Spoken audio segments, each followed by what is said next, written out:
In this video, we'll explore how we might help students towards responsible generative AI use in their future careers. I'll explain how utilizing service design thinking allowed us to address this problem statement head-on, ultimately arriving at a solution that holds promise. To begin this task, we needed to dig deeper and begin research to find a clear depiction of the problem. First, to understand the experience of using AI and its benefits and challenges, we used a combination of autoethnographic and observational approaches. While one group member performed various functions using AI, the others observed the process and recorded their observations on many Post-it notes. In doing so, we were able to identify several problems encountered. The most notable issues that arose included receiving irrelevant answers, repetition, incomplete information, and a sense of confusion and frustration from the user. There are many resources online that confirm that these frustrations are shared by others, causing users to feel like they could do it faster themselves. These insights were able to help us formulate a clearer depiction of the problem as we saw it, which is that in order to be responsible, one must understand the limitations of the tool that they are using, in this case, the tool of AI.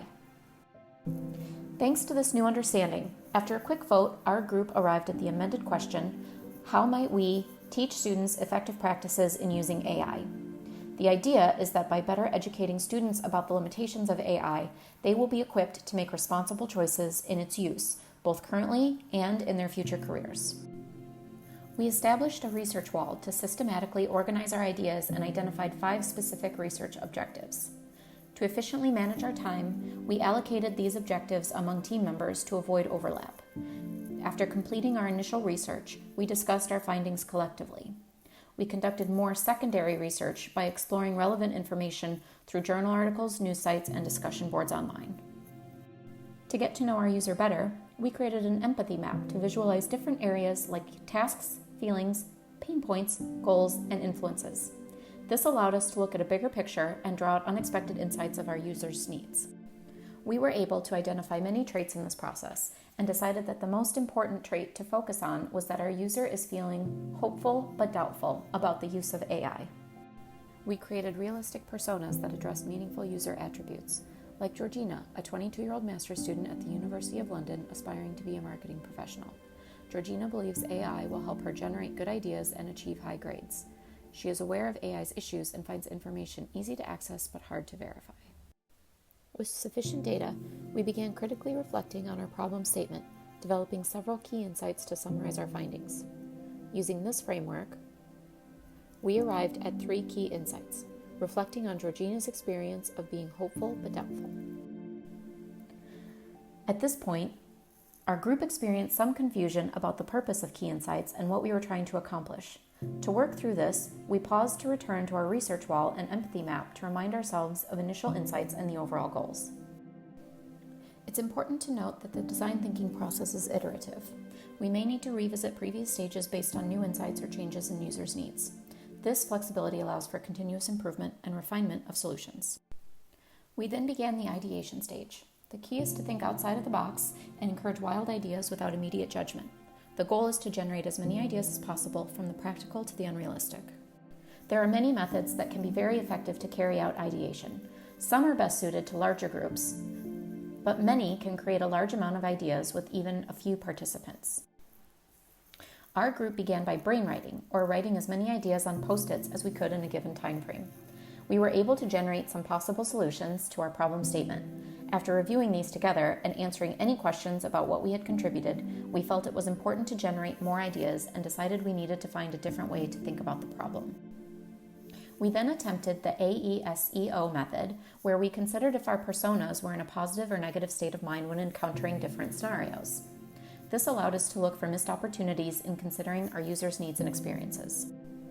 When we completed and reviewed the new information we had uncovered, we set a goal to brainstorm until we added an additional 20 ideas to our idea wall.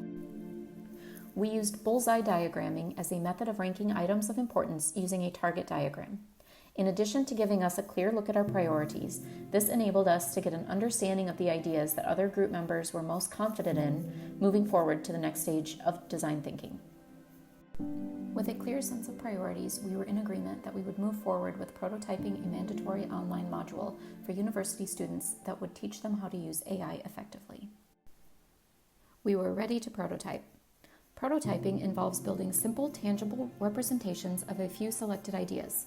The aim is to bring ideas to life in a low-cost and low-risk way, allowing us to explore how users interact with them and gather feedback. We began by individually sketching on paper our perception of what the solution would look like, which allowed us to visualize the user's experience and gave us a basic structure for the course and the beginning of the necessary elements needed to ensure that the course was comprehensive.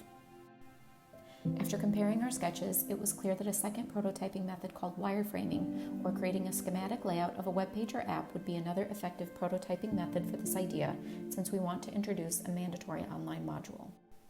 Prototyping became a fundamental part of the design thinking process as it helped us envision if this was a viable idea that could be put into practice. It also allowed us to evaluate if we were meeting our users' needs. Because universities like Royal Holloway are already utilizing online learning tools and students are familiar with using them in their studies, adapting this course into the existing online learning system would be a straightforward way to implement this solution. Because the course will be offered online, students are likely to be more engaged, motivated, and find a greater sense of enjoyment from the experience. By making the course mandatory, universities can ensure that students are equipped with the necessary tools to understand AI's limitations. This will foster a balanced perspective on AI's capabilities and constraints, ultimately promoting its responsible use in their future workplace.